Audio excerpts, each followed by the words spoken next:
Hello student, how are you. आज हम पढ़ते हैं कि लॉज ऑफ केमिकल कॉम्बिनेशन क्या है। लॉज ऑफ केमिकल कॉम्बिनेशन, क्योंकि जो 11th की जो स्टार्टिंग का चीज होता है वो होता है लॉज ऑफ केमिकल कॉम्बिनेशन। बच्चे, जैसे ये कहता है कि लॉज ऑफ केमिकल कॉम्बिनेशन, इसका मतलब क्या है ना। केमिकल कॉम्बिनेशन क्या है ना, जो केमिकल कॉम्बिनेशन होता है या केमिकल रिएक्शन होता है वो क्या करता है ना, कुछ लॉ या कुछ नियम के अकॉर्डिंग होता है। क्या होता है, कुछ रूल यहां पे गवर्न करता है। इसलिए हम कह सकते हैं केमिकल रिएक्शंस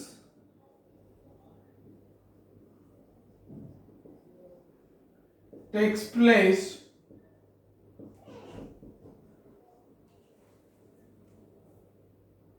according to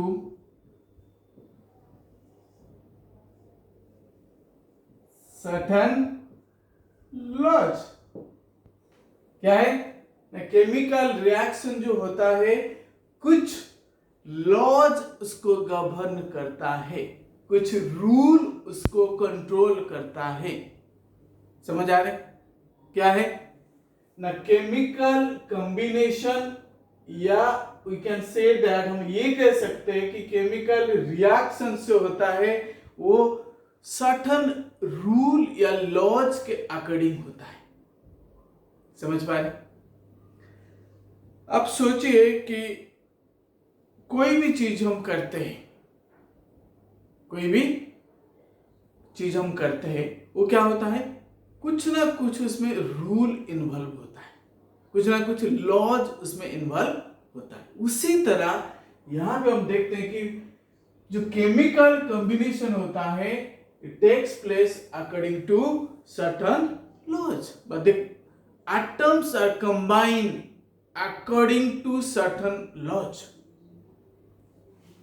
समझ पा रहे। जब मैं एक बात करूंगा कि A plus B gives rise to C, ये ए से नहीं कंबाइन करेंगे। क्या है, ये ऐसे नहीं कंबाइन करेंगे। ये जो आपस में कंबाइन करेंगे ए और बी, जो कि यहां पे प्रोडक्ट देगा, कुछ तो लॉ यहां पे काम करता है। क्या करता है, कुछ रूल यहां पे वर्कआउट होता है। समझ पा रहे। तो इसीलिए हम कह सकते हैं कि केमिकल रिएक्शंस जो होता है या कॉम्बिनेशन होता है it govern by certain laws. Clear. और इस जो चैप्टर है इसमें हम देखते हैं कि 5 लॉज के बारे में पढ़ेंगे। कितने लॉ है, 5 है। कितना फिंगर है, 5 फिंगर है। इट इज ऑब्वियस दैट कि हम फिंगर को याद रखें और लॉ को भी याद रखें। कितना फिंगर है, 5 फिंगर है। अगर 5 फिंगर है तो 5 लॉज भी है।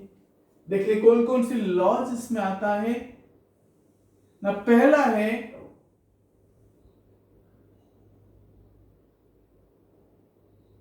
लॉ ऑफ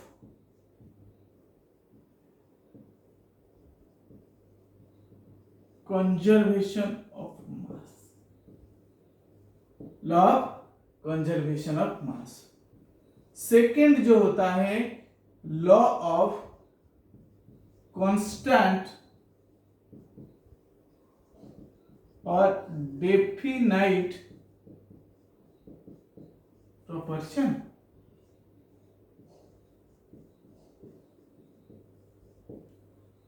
थर्ड जो होता है यहां पे वो क्या है ना, लॉ ऑफ मल्टीपल प्रोपोर्शन। अगर हम फोर्थ में जाते हैं दैट इज गे-लुसाक्स लॉ।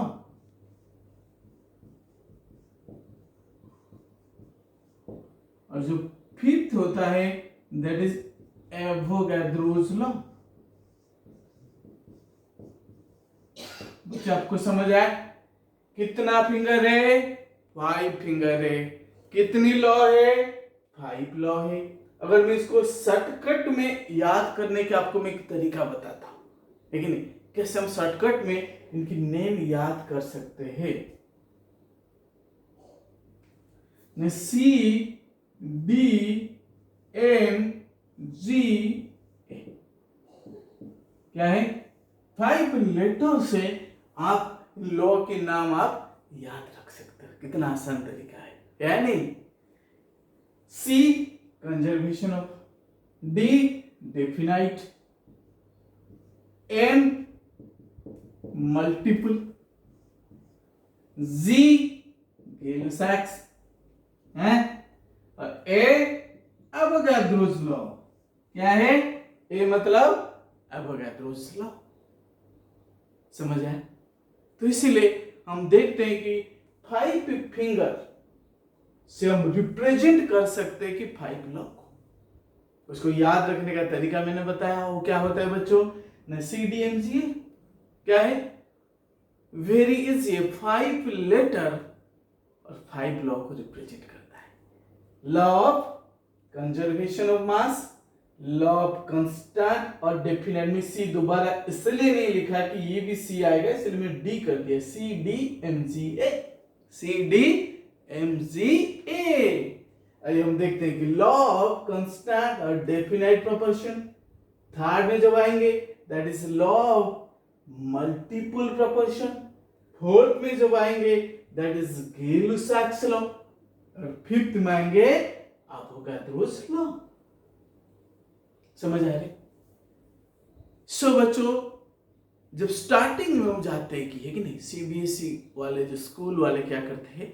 लॉ से क्वेश्चंस देते हैं। क्या करते हैं? लॉ से क्वेश्चन डालते हैं।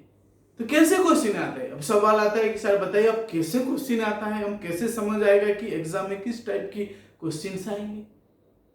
बच्चे ध्यान रखियो, सबसे पहला क्या है कि आपको जब क्वेश्चन पूछेगा, इनमें से क्वेश्चन आएगा, और क्वेश्चन आएगा right law of conservation of मास। समझ आए? अब दूसरी बात क्या है, इसके ऊपर एक न्यूमेरिक डाल देगा। क्या करेगा? एक न्यूमेरिक डाल देगा। फिर अगर एक्सेप्शन है या लिमिटेशन है उसको भी पूछेगा। समझ आ रही नहीं आ रही? बोले समझ आ रहे नहीं आ रहे? ना आ रहा है। आइए हम देखते हैं कि एक एक लॉ को हम पढ़ेंगे। कितने लॉ है ना? 5 लॉज है, और एक एक करके हम पढ़ेंगे। एक एक करके हम पढ़ेंगे। पहले हम पढ़ेंगे law of conservation of mass. Mass का कंजर्वेशन है। बच्चों, मैं हूं केमिस्ट्री वाला डॉक्टर प्रदीप जेना। मेरे चैनल को सब्सक्राइब एंड लाइक करना नहीं भूलना है, और एक एक वीडियो जो है आप सीक्वेंस में देखते रहना, ताकि मैं 11th की अभी फर्स्ट चैप्टर की सीरीज अभी मैं पढ़ा रहा हूं, उसके बाद मैं सेकंड को जाऊंगा लाइक दिस। एक के बाद एक वीडियो जो है वो वेरी इंटरेस्टिंग है। क्या है? वेरी इंटरेस्टिंग है। ठीक है, आइए हम देखते हैं लॉ ऑफ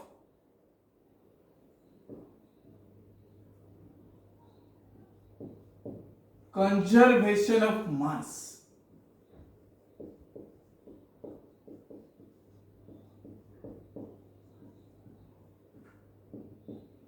क्या है? Law of conservation of mass.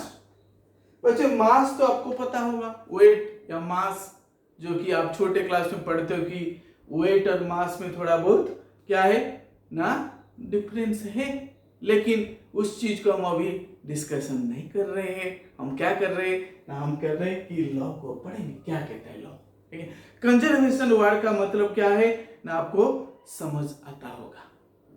Conserve करना है कि नहीं, बचा करके रखना है, लॉस नहीं होने देना। क्या है? लॉस या लूज नहीं होने देना, और उसको हम बचा करके रखना है। That is called conservation. और किसको बचा के रखना है? भाई मास को बचा के रखना है। समझ पा रहे? अच्छा, आइए हम देखते हैं लॉ क्या कहता है ना, इसको किसने दिया था। सबसे पहले हमारे दिमाग में आता है इस लॉ को किसने दिया था और कब दिया था ना, ये कब दिया था ना, इसको दिया था Antony लैवोइजर।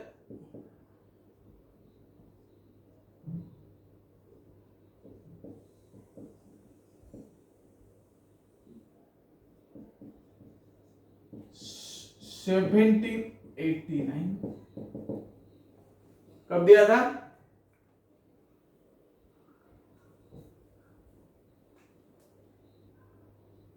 That is Antony, okay, 1789 में दिया था। कब दिया था? 1789, 1789। कितना साल पुराना है कि नहीं, इस लॉ ने आया था। लॉ क्या कहता है इसमें? कहता है it states that matter can neither be created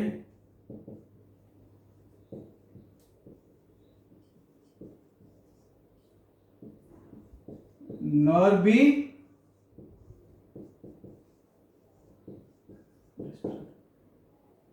क्या कहता है?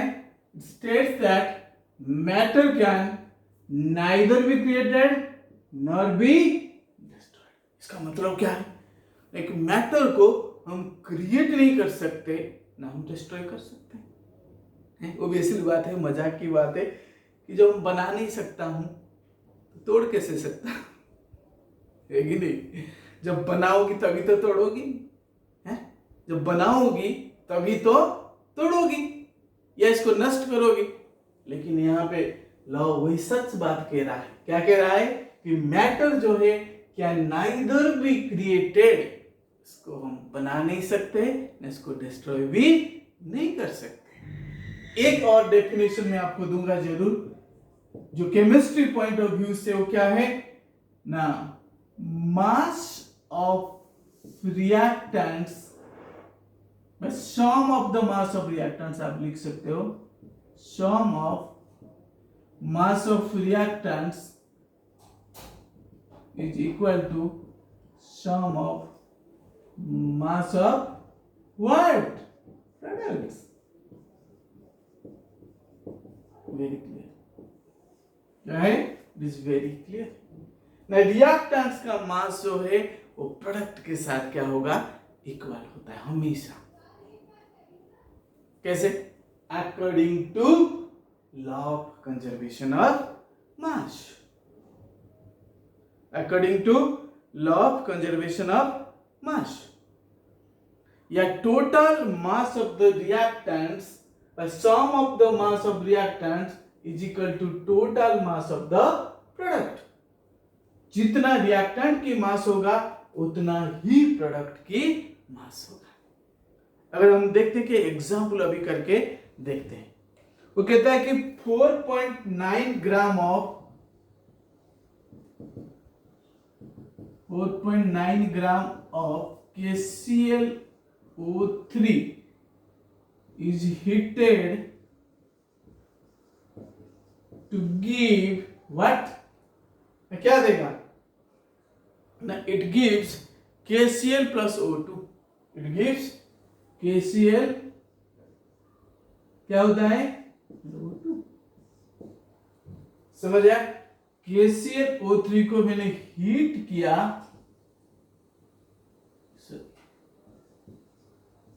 हीट का सिंबल लगा दिया, ब्रेक किया, है कि नहीं? KCl plus O2। अभी मैं बैलेंस नहीं किया हूं, है कि नहीं? बट यहां पे देखो कि 2.96 ग्राम का यहां पे आया KCl और 1.92 ग्राम का O2 आया, और मुझे गिवन है कि 4.9 ग्राम का मैंने KClO3 लिया। समझ आ रहे बच्चों? देखो मैं पहले बोल रखा हूं, जो लेफ्ट साइड में है वो रिएक्टेंट है, जो राइट में है वो है प्रोडक्ट है। समझ पाए? इसलिए हम देखते हैं कि रिएक्टेंट का मास दिया है 4.9 है और प्रोडक्ट का मास दिया है 30 मोल है। अब क्वेश्चन क्या पूछ रहा है कि this much of 2.96 of KCl and 1.9 of oxygen. अब क्वेश्चन ये पूछ रहे हैं, आपको ये प्रूव करके दिखाना है कि ये जो क्वेश्चन है ये लॉ ऑफ कंजर्वेशन ऑफ मास को फॉलो कर रहा है या नहीं कर रहा है, ये दिखाना है आपको।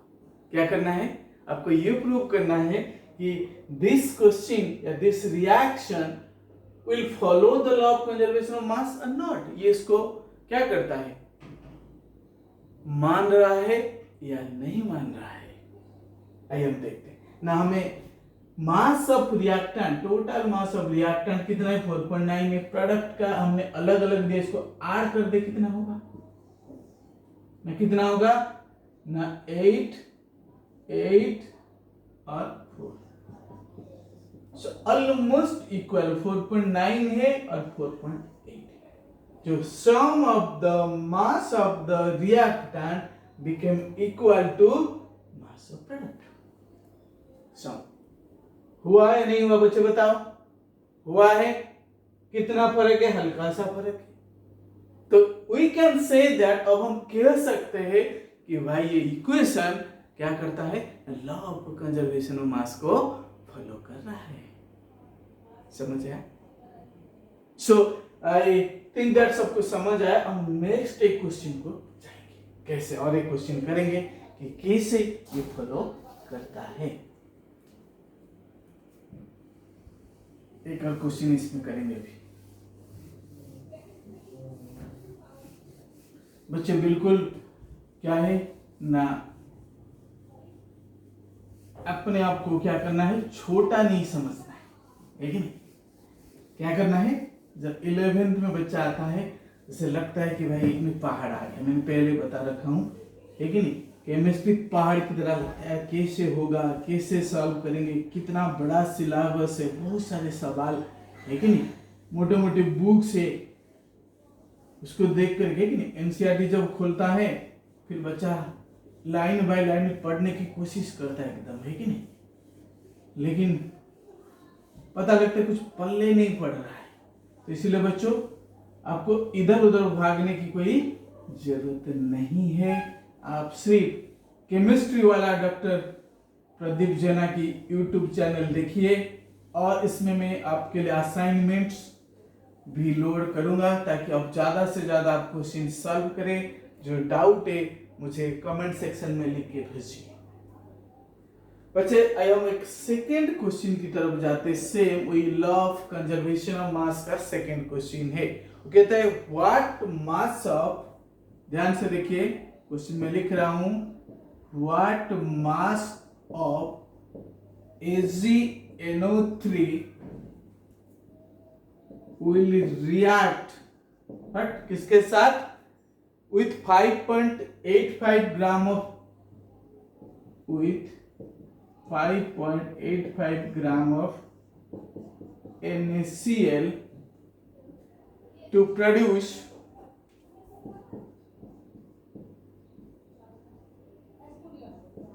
14.35 ग्राम ऑफ AgCl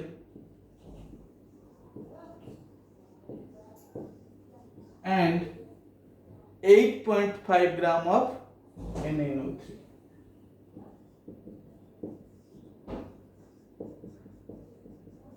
बच्चों क्वेश्चन इज ओवर। अब आइए अब सॉल्व करते हैं इसको। कैसे सॉल्व करना है बताइए, कैसे सॉल्व करना है। सबसे पहले जब हम पढ़ते हैं तो यहाँ पे क्वेश्चन पूछता है व्हाट मास ऑफ AgNO3। पहले हम अगर रिएक्शन को लिखते हैं, वो कहता है कि AgNO3 सिल्वर नाइट्रेट किसके साथ रिएक्ट कर रहे हैं, NaCl के साथ बच्चों रिएक्ट कर रहे हैं। कर रहा है नहीं कर रहा है, कर रहा है। तो क्या देगा, अगर प्लस माइनस क्या देगा ना, AgCl प्लस NaNO3 प्रोडक्ट दे देगा, देगा या नहीं देगा। तो कहता है कि व्हाट मास, इसकी मास मुझे निकालना है। मैं इसलिए क्वेश्चन मार्क लगा दिया। अब हम देखते हैं कि NaCl कितना है ना 5.85, मैं इसके नीचे मास लिख दिया अब देखते हैं कि HgCl 14.35 है और NaNO3 कितनी है, 8.5 है। क्लियर। अब बचे वेरी इजी। लॉ क्या कहता था ना, total mass of the reactant became equal to total mass of product. आइए हम देखते हैं इसको। मैं x मान लिया, क्या मान लिया, x। So x plus 5.85 is equal to 14.35 plus 8.5।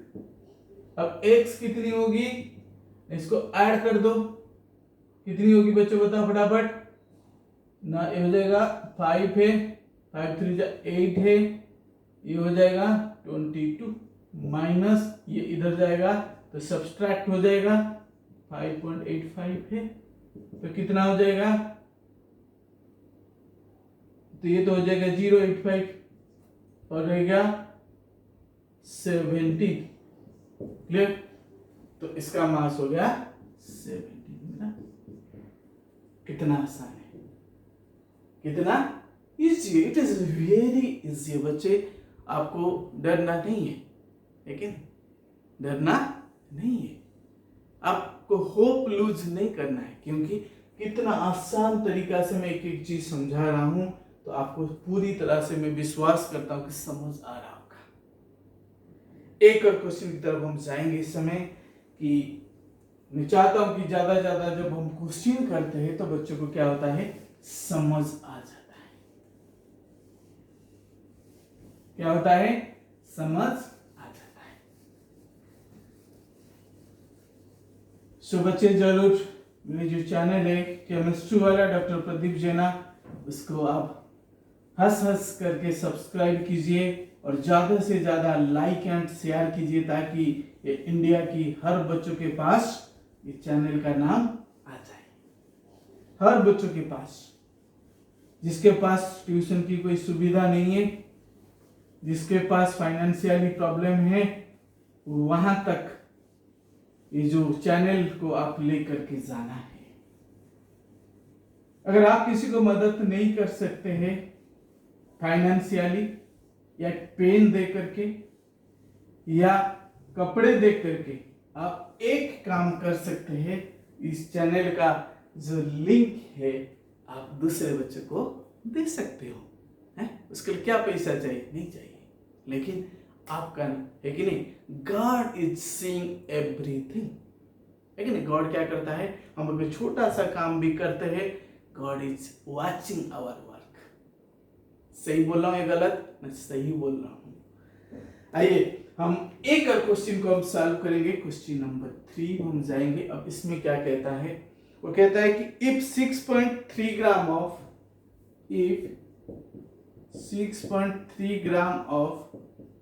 NaHCO3 sodium bicarbonate are added to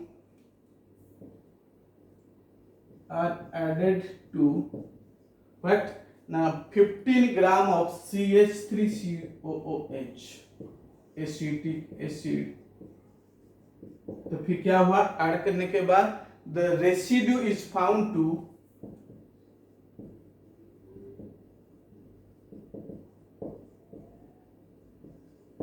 what is found to OH 18 gram। समझ आया। What is the mass of CO2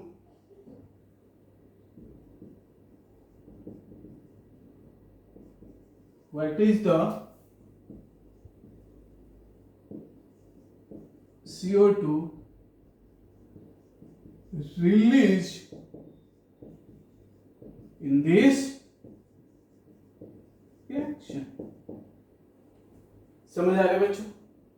सबसे पहले आपको क्या करना पड़ेगा ना, रिएक्शन लिखना पड़ेगा। बिना रिएक्शन का भी ये क्वेश्चन को हम सॉल्व कर सकते हैं। क्या कर सकते हैं, बिना रिएक्शन का भी क्वेश्चन को हम सॉल्व कर सकते हैं। आपको प्रोडक्ट पता नहीं है तो भी इस क्वेश्चन को हम सॉल्व कर सकते हैं। मैं क्या दिया है, अगर प्रोडक्ट पता है इट इज गुड ना। NaHCO3 किसके साथ रिएक्ट किया ना, एसिटिक एसिड CH3COH के साथ, जरूर एक सॉल्ट देगा प्लस वाटर देगा प्लस CO2 देगा। इतना। अगर पूरा रिएक्शन आपको बनाना नहीं आ रहा है तो भी आप इस क्वेश्चन को कर सकते हो ना। यहाँ पे अगर मैं प्रोडक्ट अगर मैं देखता हूं यहाँ पे Na2CO3 बनाएगा प्लस वाटर प्लस CO2, तो यहाँ पे 6.3 ग्राम, यहाँ पे कितना दिया है 6.3 ग्राम। CH3COH कितना दिया है, इट इज 15 ग्राम। और यहाँ पे अब क्या कह रहा है, the residue is found to be 18 gram, what is the mass. Residue का मतलब कार्बन डाइऑक्साइड के बारे में पूछ रहा है, तो इसका मतलब मेरे लिए क्या होगा, ये पूरा जो कंटेंट है ये रेसिड्यू हो जाएगा। कितना है 18। बच्चे ध्यान से देखो, इसको क्या है, मैं दोनों रिएक्ट किया, इनका वेट दिया है रिएक्टेंट्स की, तो हम सबसे पहले ऐड कर देंगे तो कितना होगा दोनों ना 0.3 21.3 ग्राम। यहाँ पे 18 है, इसको x मान लिया तो है कि नहीं, that is equal to 18 plus x, तो x कितना हो जाएगा 21.3 माइनस 18, तो कितना होगा ना 0.3 3.3। क्लियर। सो ये आ गया 3.3 ग्राम। कितना आसान है, कितना आसान है। मैं कह रहा हूं कि आपको अगर रिएक्शन भी नहीं आ रहा है तो भी आप इस क्वेश्चन को सॉल्व कर सकते हो, ठीक है। तो इसलिए आपको क्या करना है, डरना नहीं है कि नहीं, आप सब कुछ कर सकते हो। क्यों कर सकते हो ना, God has given you the mind. God ने आपको क्या किया, दिमाग दिया है, सिर्फ आपको यूज करना है, इसको यूज में लाना है। बच्चे thank you so much for watching this YouTube channel and my blessing is always with you. Thank you so much.